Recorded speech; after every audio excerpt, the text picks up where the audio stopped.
Bonjour, bonjour à toutes et à tous, heureux de vous retrouver pour une nouvelle semaine de Smart Impact, l'émission de celles et ceux qui font de la transition environnementale et sociétale un axe fort de leur stratégie. Voici le sommaire, c'est un grand entretien que je vous propose aujourd'hui, celui d'une aventurière, d'une sportive qui porte ses combats pour la protection de l'environnement, désormais au Parlement européen. C'est Catherine Chabaud, 20 ans après sa dernière course, celle qui est devenue députée européenne, s'engage sur la route du Rhum. Elle y portera son engagement pour la protection de l'océan. On va découvrir son bateau, ce retour à la compétition, sacré défi quand même, mais aussi évidemment son action politique auprès des institutions européennes. Et puis dans la dernière partie de l'émission Smart Ideas, on va découvrir ensemble Coda BD. C'est une start-up qui lutte contre le gaspillage alimentaire dans les super et hyper marchés. Voilà pour les titres. C'est parti, Smart Impact, le grand entretien de Catherine Chabaud.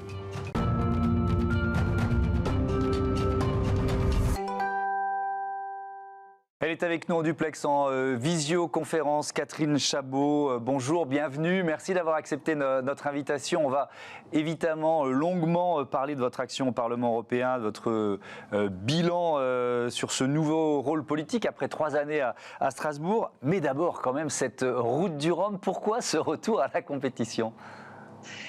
Écoutez, c'était pas prémédité. Mais on va dire un concours de circonstances, peut-être l'opportunité d'avoir ce bateau, qui est le bateau avec lequel j'ai accompli mon premier tour du monde, le Vendée Globe 96-97, et que mon mari a racheté à l'état d'épave il y a 4 ans. Il a couru lui-même la route du Rhum après l'avoir fait restaurer. Et c'est lui, normalement, qui devait repartir. Et puis, on va dire peut-être le manque de mer, mais aussi l'incapacité à faire parler des enjeux sur lesquels je suis mobilisée au Parlement européen. Donc, quelque part, je me lance un défi pour l'océan. Puis, il y a un défi un peu personnel, c'est qu'à la fin de l'année, moi, je fête mes 60 ans. Et je crois que j'ai envie de me challenger aussi un petit peu dans cette affaire. Oui, c'est effectivement, je comprends très bien. Je ne suis pas très loin de cet âge-là. Et donc, on s'invente des challenges et ça fait du bien. Est-ce que le départ, c'est le dimanche 6 novembre, Saint-Malo, 13h02 précise. J'imagine que vous avez hâte d'y être. Comment vous vous êtes préparé ? Alors, je pensais au mois de janvier dernier, enfin déjà j'ai pris la décision au mois de juillet, août l'année dernière.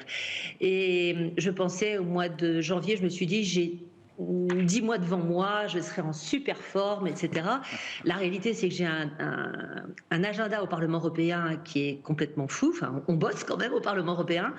Et donc, je n'ai pas, au départ, pu m'entraîner comme j'imaginais. Et puis, vous savez, pour vous qualifier, pour prendre le départ, il faut faire une qualification que j'ai décidé finalement de faire cet été dans le cadre d'une course qui s'appelle la Dream Cup. Et je n'avais pas fait de solitaire depuis 20 ans. Donc, c'était un véritable défi. Et finalement, je l'ai gagné cette course. Donc, j'étais vraiment contente. En même temps, il n'y avait pas au départ tous les bateaux qui seront mes concurrents au départ de la route du Rhum. Mais ou sinon, écoutez, j'essaie de faire un peu de sport tous les jours, pas très longtemps.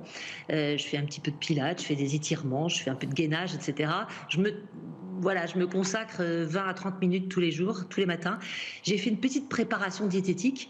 Et en dehors de ça, je vais vous dire, Thomas, la réalité, c'est qu'il faut être déjà prêt dans sa tête, c'est-à-dire qu'il faut vraiment en avoir envie, et ça, j'en ai envie. Ouais. Ça veut dire que c'est comme le vélo, ça s'oublie pas, la navigation en solitaire, si je vous écoute, si je vous entends bien. Mais vous êtes ambitieuse, vous visez quoi, la victoire, le podium dans votre catégorie ? Oh là là, déjà, je vise de boucler cette route du Rhum en course, c'est-à-dire de traverser et de ne pas avoir, d'éviter les avaries. Enfin voilà, de boucler la course, c'est quand même pas si simple. Il y a 4 ans, il y a eu énormément d'abandons, beaucoup de bateaux qui se sont arrêtés. Mon mari est allé au bout, il a fait presque un podium, il a fini 4e. En 98, moi j'ai couru la route du Rhum sur le bateau de mon 2e Vendée Globe, et malheureusement la tête de mât a cassé à quelques jours de l'arrivée. Et j'ai fini la traversée, mais pas en course. Donc ça, c'est un premier objectif. Le deuxième, bien évidemment, c'est d'essayer de mettre autant de bateaux que faire se peut derrière moi. Mais je pense que cet objectif sportif, en plus, la motivation sera qu'il aidera à servir l'objectif de mettre la lumière sur l'océan, sur sa préservation et sur tous les enjeux liés à la mer. Ce bateau, vous nous l'avez dit, vous avez fait le Vendée Globe en 96, première femme à boucler un tour du monde en solitaire et sans escale. Est-ce que cette dimension-là, c'était aussi une dimension importante pour vous, d'être une pionnière d'une certaine façon ? Ça n'a jamais été un objectif pour moi d'être une pionnière et du reste, quand j'ai bouclé ce Vendée Globe en 96-97, nous étions 2 femmes au départ, hein, c'était Isabelle Autissier. Je pense que je dois mon titre de gloire à la rupture de son safran. Isabelle a ouvert aussi des portes sur les tours du monde en solitaire. Donc effectivement, je suis devenue la première femme à le boucler en solitaire. C'était pas un objectif, mais je me rends compte aujourd'hui en écoutant les générations qui arrivent qu'effectivement on a ouvert des portes, bien évidemment Florence, Isabelle ou moi. Et tant mieux, aujourd'hui il y a de plus en plus de femmes qui, avec un talent formidable, qui participent à ces compétitions. Pas beaucoup de femmes au départ de la route du Rhum au regard des 138 concurrents au total, mais je crois qu'on est 7 au total. Voilà, il pourrait y en avoir plus. Alors ce bateau, c'est un 2-mâts de 18 mètres de long qui porte les couleurs de Formative Network et de l'ESI Business School, 2 sponsors qui ont en commun de former des étudiants. Je voudrais qu'on parle de l'engagement de cette génération pour la défense de l'environnement, pour la biodiversité. On le ressent, on l'a beaucoup abordé dans cette émission, notamment le mouvement des étudiants pour un réveil écologique. Vous sentez là cette ébullition, vous accompagnez ce mouvement ? Oui, absolument. En fait, donc ces écoles forment en alternance. Et quand déjà, il y a 4 ans, Formative Network, qui était le réseau d'écoles qui suivait, en apprentissage, qui suivait on va dire l'engagement de Jean-Marie Patier, mon mari, dans la route du Rhum, était déjà ambassadrice de l'appel que j'ai lancé en 2018 pour que l'océan soit reconnu comme un bien commun. Et pour répondre à votre question, moi je suis assez bluffée de cette génération.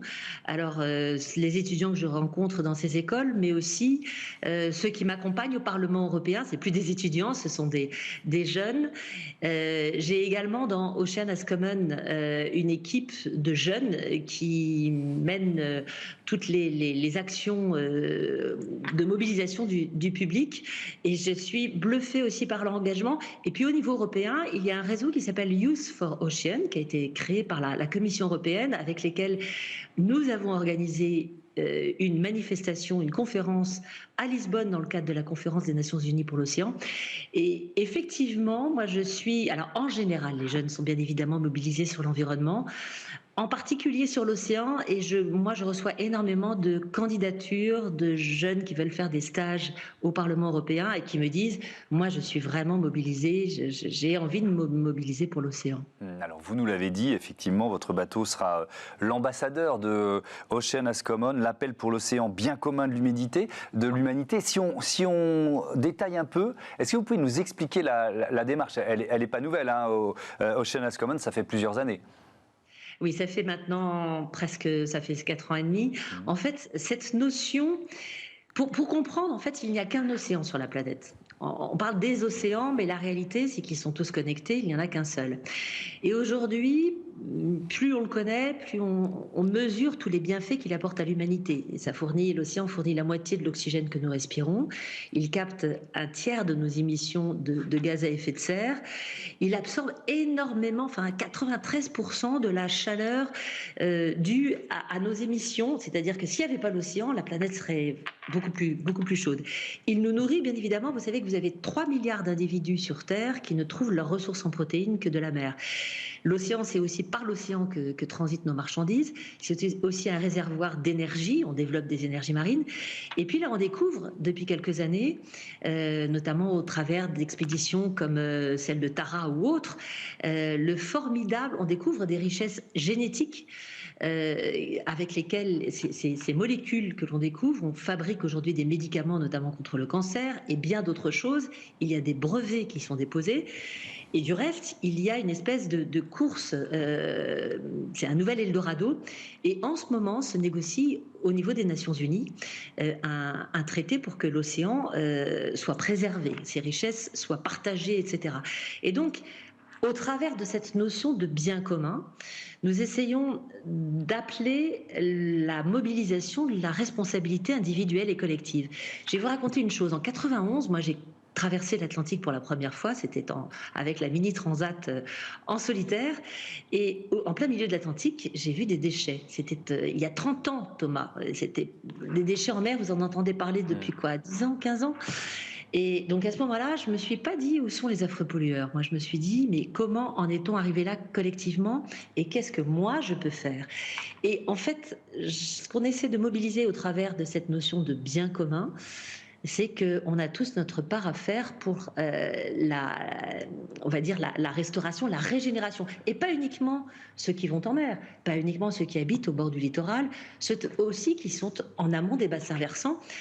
L'océan concerne tout le monde, qu'on habite un pays qui n'a pas on va dire de bordure littorale. Voilà, donc c'est une initiative qu'on a lancée avec l'Institut français de la mer, le CNRS, et nous allons publier on va dire le fruit de nos réflexions scientifiques sur le sujet. Alors, il y a deux éléments sur lesquels je voudrais revenir. D'abord, la source de pollution et à quel point l'océan est menacé par le réchauffement climatique. Parce que vous avez raison, c'est notre bien commun et dans la responsabilité de la pollution dont on parle, ben, évidemment, ça part de la Terre. Donc, il y a une action à mener de ce côté-là. Ça, c'est le premier aspect de la question. Et puis ensuite, on parlera de l'impact du réchauffement. Alors, du côté des pollutions, hein, c'est bien ça votre question. Il y a deux types de grandes pollutions, les déchets et ce qu'on appelle les pollutions diffuses, c'est-à-dire les eaux qui sont polluées. Et bien évidemment, les solutions, elles sont majoritairement à terre. On sait qu'on estime à 80 millions de tonnes les déchets qui viennent de la terre et qui rejoignent la mer. Et en fait, moi, du reste, au Parlement européen, j'ai été rapporteur d'un avis sur ce sujet-là, d'un rapport d'initiative. Et l'idée, c'est d'arriver très en amont et on va dire dans une approche complètement systémique, de regarder depuis la conception des produits jusqu'à l'économie circulaire pour que les déchets ne soient jamais perdus dans la nature, mais malgré tout, au travers, vous savez, des eaux pluviales, quand il pleut, ça lessive les villes. Et vous avez beaucoup de déchets qui rejoignent, on va dire, les émissaires. Ça rejoint, si ce n'est pas collecté, s'il n'y a pas dans les zones de concentration, d'accumulation, une collecte qui est faite, ça finit par rejoindre les rivières et la mer. Oui. Donc quand c'est dans l'océan, pardon de vous interrompre, d'une certaine façon c'est déjà trop tard, on peut dire ça, notamment oui. C'est des particules plastiques qui sont de plus en plus petites et qu'on ne peut pas récupérer. Oui, la mission Tara qui avait fait le tour de l'Europe à observer les déchets dans les rivières a constaté qu'en fait les déchets, notamment les plastiques, se fragmentent déjà dans les rivières. Donc il y a une fragmentation qui est due à l'érosion, qui est due au soleil, au rayonnement, etc., qui est extrêmement importante. Alors je ne dis pas qu'il ne faut pas les ramasser sur les plages. D'abord, ça fait des actions de sensibilisation. Je ne dis pas je pense qu'à terme, on pourra éventuellement aller ramasser les déchets dans les zones d'accumulation en profondeur. Pour l'instant, on n'y est pas. Aller ramasser les déchets en plein milieu de l'Atlantique ou du Pacifique, pourquoi pas? Ça fait, je veux dire, toutes les actions sont bonnes à prendre, mais c'est vraiment à terre qu'il faut fermer le robinet des déchets qui vont à la mer. Et puis, il y a donc cette autre sources de pollution qui sont tout ce qu'on appelle les intrants qui viennent de l'agriculture, mais aussi de notre consommation de médicaments qui viennent aussi de l'industrie. Et on a un très gros travail à faire en amont sur la réduction de ces pollutions qui sont plus diffuses. Oui, d'un mot, l'impact du réchauffement climatique sur l'océan. Là aussi, vous parliez des 3 milliards d'êtres humains qui trouvent leur source de protéines grâce à l'océan. Enfin, on parle quoi de cyclones de plus en plus violents, éventuellement de plus en plus nombreux. Quelles sont les conséquences? Oui, en fait, il y a différents types de conséquences, mais les cyclones, c'est le réchauffement de l'océan en profondeur et même en surface, puisque les cyclones, ils ont besoin pour démarrer, on va dire, la cyclogénèse, ils ont besoin que l'océan soit chaud. Et c'est ce qu'on a constaté encore récemment avec les cyclones qui ont frappé la Guadeloupe ou la Floride, ou même l'ouragan qui a frappé la Corse l'été dernier avec un océan qui brûle. En fait, l'océan, il est en feu en ce moment. C'est ce que disent les scientifiques. Donc ça, c'est un premier point. Il y a aussi le sujet de la grosse concentration de CO2 dans l'océan qui fait que l'océan s'acidifie. Et ça a un impact sur les écosystèmes, notamment sur les récifs coralliens, etc. Tous le plancton qui ont un squelette avec du calcaire. Donc ça fait fondre le calcaire. Et puis bien évidemment, l'océan qui se réchauffe, ça le dilate. Et du coup, il s'élève. L'élévation du niveau de la mer, c'est surtout pas dû à la fonte de la banquise, c'est dû à la fonte des glaciers, mais aussi à la dilatation de l'océan. Donc les impacts sont multiples. Et pour les populations côtières, moi je travaille sur ce sujet au Parlement européen beaucoup. Je suis dans une commission développement. Ça a un impact formidable. Donc il faut arriver à sauver les écosystèmes marins et côtiers, l'océan dans son ensemble, mais aussi beaucoup les écosystèmes marins et côtiers. Ouais. Vous avez été élu en 5e position sur la liste de la République En Marche et du MoDem. Pourquoi cet engagement politique? Pourquoi vous vous êtes dit il faut finalement... Alors il y avait eu d'autres actions politiques auparavant, mais c'est quoi? C'est un levier efficace pour vous et notamment le Parlement européen? Absolument, c'est-à-dire que moi, vous allez rigoler, mais j'ai refusé ce mandat 3 fois. Depuis 2004, à chaque échéance électorale, on m'a proposé d'être numéro 2 sur une liste et j'ai toujours refusé parce que la politique n'était pas mon mode d'engagement. Mais en 2018 d'abord, peut-être une conversation avec Marielle de Sarnez, qui n'est plus là et à laquelle je pense, qui m'a fait comprendre que l'Europe est le bon échelon parce que l'océan ne connaît pas de frontières et si on veut mutualiser les solutions, on le voit avec les solutions qu'on a trouvées pour le Covid et aujourd'hui dans la crise climatique, l'Europe permet de mutualiser les solutions et je me suis dit, en ce moment j'ai travaillé, on vient de voter sur un texte sur la décarbonation du transport maritime, si on veut développer plus d'énergie marine dans une démarche de durabilité, si on veut rendre la pêche plus durable, etc., l'Europe est véritablement le bon échelon. Vous venez de faire voter une résolution pour justement renforcer la place de l'océan dans les textes et institutions européens. Qu'est-ce que ça va changer concrètement? Ça semble un peu nébuleux vu d'ici. Oui, en fait, c'est assez simple. L'océan est traité, et même côté français, c'est la même problématique, en silo. C'est-à-dire qu'on s'occupe de la mer, enfin de la préservation, de la recherche, de la pêche, de l'énergie. Mais en fin de compte, tous ces sujets, ou du transport, tous ces sujets sont liés. La problématique des enjeux liés à la mer, c'est qu'ils touchent absolument tous les mandats ministériels dans un gouvernement et toutes les missions dans une commission, tout le monde est concerné. À la Commission européenne, l'océan, il est dans le portefeuille du commissaire chargé de l'environnement et de l'océan. Mais il n'a pas l'énergie, il n'a pas le transport, il n'a pas le numérique. Vous savez que 99% de nos communications par Internet passent par la mer. Il n'a pas la défense, bien évidemment, parce qu'il n'y a pas d'Europe de la défense, etc. Donc l'idée, c'est d'avoir une approche beaucoup plus intégrée. Je milite pour un vice-président chargé des enjeux maritimes, de la même manière qu'on a un vice-président chargé du climat. Et je vais vous dire, moi, mon slogan de campagne, c'était « L'Europe renaîtra aussi de la mer ». C'est aussi un enjeu géopolitique. C'est-à-dire que comme il n'y a qu'un seul océan, en ce moment se négocie le futur traité sur la haute mer, le futur traité sur le plastique, sur le climat, sur la biodiversité. C'est un enjeu de préservation du multilatéralisme parce que nous n'avons pas le choix. Si nous, collectivement, si nous ne mobilisons pas pour sauver l'océan, pour le préserver, il ne sera pas l'avenir de l'humanité. Il y aura des impacts formidables alors qu'il est un enjeu de paix. Et c'est tout ça que nous essayons aussi de porter avec cette notion de bien commun. Et alors justement, est-ce que ça veut dire qu'il faut multiplier les sanctuaires maritimes? Il y en a déjà, mais c'est pas si facile parce que finalement l'enjeu c'est quoi? C'est de faire en sorte que ça soit pas un espace de non-droit dans lequel on puisse faire n'importe quel type de business avec n'importe quelle conséquence, notamment environnementale et sur la biodiversité? Absolument, il faut à la fois du cadre, donc il faut préserver, vous savez, il y a un objectif de 30% d'aires marines protégées d'ici 2030, et en même temps il faut arriver à faire comprendre que nos activités, que je ne condamne pas, moi je pense qu'on a un avenir économique avec la mer, mais il faut mettre la durabilité en amont dans le cahier des charges, par exemple, du développement des énergies marines, il faut regarder comment ces infrastructures non seulement peuvent réduire leur impact sur la biodiversité, mais peuvent contribuer à fabriquer des effets réserves, des effets récifs. Et ça, on n'y est pas encore.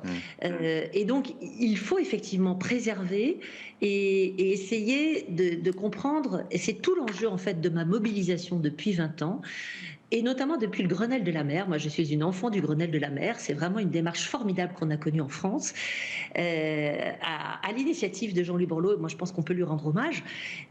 Il faut véritablement arriver à faire comprendre que sans pousser le curseur de la durabilité, y compris dans le transport maritime, etc., on n'y arrivera pas. Donc il y a urgence à préserver cet océan. Mais justement, vous avez évoqué les énergies marines. On pense à l'éolien offshore ou l'éolien maritime. On avait reçu ici même une entreprise qui fait une étude d'impact et qui essaye de créer des infrastructures qui peuvent permettre, j'emploie peut-être pas les bons termes, mais voilà, aux poissons de nidifier et finalement d'en faire un espace de vie. Donc je trouve que la démarche était intéressante, mais ces études d'impact, est-ce qu'elles sont faites systématiquement? Comment ça se passe? Alors c'est très amusant ce que vous dites, et je ne sais pas si vous parlez des recherches de Sylvain Pioche et de Denis Lacroix, parce que moi j'essaie de promouvoir ce concept d'infrastructure maritime à impact positif. Je fais juste une petite parenthèse, parce qu'il y a 15 ans, j'ai tourné des documentaires, je suis une ancienne journaliste. Oui, je sais. Sur les solutions, et en fait c'était du Bismart avant l'heure, donc je suis très heureuse, d'autant plus heureuse d'être dans votre émission aujourd'hui. Les études d'impact on a tendance à limiter notre démarche de préservation à l'étude d'impact. Elles sont absolument nécessaires, les études d'impact, parce que finalement, elles permettent de comprendre quelles sont les espèces, quels sont les habitats, quels peuvent être les impacts environnementaux, également sociaux, parce que les études, et économiques, parce que les études d'impact, c'est pas uniquement environnemental. Là, on est sur les 3 piliers du développement durable, ça j'insiste beaucoup. Mais là, l'idée, c'est peut-être d'aller plus loin que de se dire, bon, voilà quels sont les impacts possibles, comment je peux faire pour les limiter. Moi, je propose de changer de paradigme et de dire comment, finalement, mon activité peut bénéficier à l'écosystème et même au métier. C'est-à-dire que si on développe des énergies marines, il va falloir travailler avec les pêcheurs. Pourquoi pas imaginer, à un moment, on a essayé de développer cette notion de ce concept de pescatourisme. Les pêcheurs peuvent trouver une activité liée finalement au développement des champs d'éoliennes offshore. Un champ d'éoliennes offshore, pour moi, ça peut être aussi un lieu d'aquaculture, puisque vous savez qu'aujourd'hui, on consomme plus de poissons d'aquaculture que du poisson sauvage. Donc il y a, à mon avis, tout un enjeu autour de l'utilisation de l'espace maritime, c'est ce qu'on appelle la planification des espaces maritimes, et dans lequel on doit mettre en amont comment collectivement on contribue à cette régénération de l'océan. La régénération, c'est d'ailleurs tout l'enjeu d'une mission liée au programme Horizon Europe, que je soutiens complètement, qui est la mission Starfish.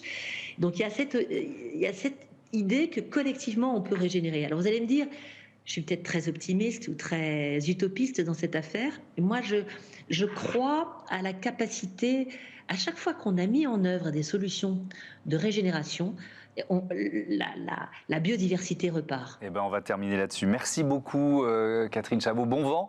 À bientôt sur Bismart. On va suivre votre départ 6 novembre, je le rappelle, depuis Saint-Malo, à bord de Formative Network ESI Business School. Merci encore. On passe à notre rubrique consacrée tout de suite aux start-up éco-responsables.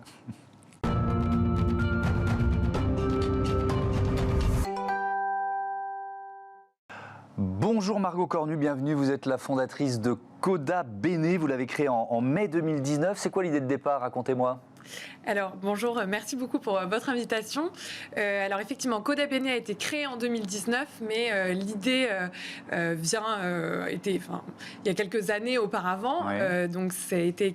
L'idée vient de Laurent Bacot, qui est cofondateur de la start-up et qui, à la sortie de son école de commerce, décide de devenir chef de rayon en magasin Auchan pendant 3 ans. Ouais. Et c'est là, en fait, qu'il constate qu'il manque des outils pour suivre les dates de péremption et donc pour éviter le gaspillage alimentaire Et donc après, fort de plusieurs expériences en retail, et en produits digitaux, et après avoir rencontré ses associés, et notamment Jérémy Denet, qui est notre CTO, c'est là qu'est vraiment né Coda Bene, donc en 2019. Avec un premier produit qui s'appelle DLC Memo, c'est ça? Comment ça marche? Vous apportez quel service à vos clients qui sont les hypermarchés, les supermarchés?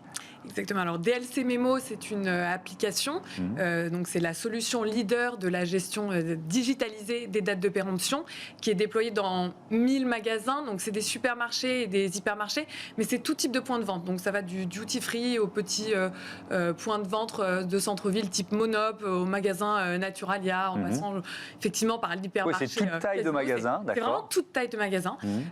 Et donc très concrètement, qu'est-ce que fait l'application? Elle va faire 3 choses. La première, c'est l'identification des produits qui approchent de leur date de péremption. Donc chaque jour, l'application liste les produits qui sont proches de leur date. La deuxième chose, c'est la recommandation. Donc nos algorithmes vont décider de la meilleure option d'écoulement de ces produits à date courte. Et donc, la troisième chose, c'est l'aide à l'action. Donc, concrètement, qu'est-ce qu'on fait de ces produits? Donc, on peut les sticker, c'est-à-dire imprimer un nouveau code barre avec un prix réduit, optimisé, type moins 30% pour les proposer aux consommateurs en magasin. Ça peut être les donner à des associations alimentaires ou encore les affecter à des paniers surprises type Too Good To Go. L'objectif, c'est d'avoir 0 produit périmé en rayon, c'est ça? Exactement. Le premier objectif, c'est effectivement de satisfaire les utilisateurs et assurer leur sécurité, donc en garantissant le 0 périmé en rayon. Mais il y a divers gains grâce à cette application. Donc ces consommateurs ne trouvent plus de périmé en rayon, mais en plus, ils bénéficient de bons produits à petit prix. Donc ça, c'est d'un point de vue consommateur en magasin. Mais les autres gains, c'est également un gain de temps pour les équipes en magasin, puisque chaque jour, elles économisent environ 1 heure donc par jour et par employé, puisque l'application recommande uniquement 3% des produits à les contrôler au lieu de contrôler tout le rayon. Le troisième gain, c'est bien sûr un gain économique pour l'enseigne, qui économise plusieurs milliers, voire d'euros sur la gestion de la casse et donc du gaspillage. Et bien sûr, c'est une réduction du gaspillage qui est quand même un enjeu majeur. Évidemment, c'est un enjeu majeur, notamment, pas seulement, mais notamment dans le secteur agroalimentaire. Vous avez d'autres projets? L'idée, c'est quoi? C'est d'enrichir le code barre? C'est un peu ça? On a plein de projets, effectivement. Bon, le principal projet, c'est bien sûr de continuer notre déploiement en France et à l'international pour rester, comme on a été jusqu'à présent, la solution déployée la plus rapidement dans le plus grand nombre de points de vente. Voilà, on veut continuer dans cette dynamique. La deuxième chose, ça va être effectivement enrichir notre solution existante pour créer l'outil de lutte contre le gaspillage le plus holistique possible. Et notre vision, c'est d'enrichir ce code barre, effectivement, d'y intégrer la date de péremption et le numéro de lot, comme ça a été fait d'ailleurs en pharmacie il y a déjà plus de 10 ans. Merci beaucoup, merci Margot Cornu-Bonvent à Coda Bene. Voilà, c'est la fin de ce numéro de Smart Impact. Merci à toutes et à tous de votre fidélité à Bismart, la chaîne des audacieuses et des audacieux. Salut!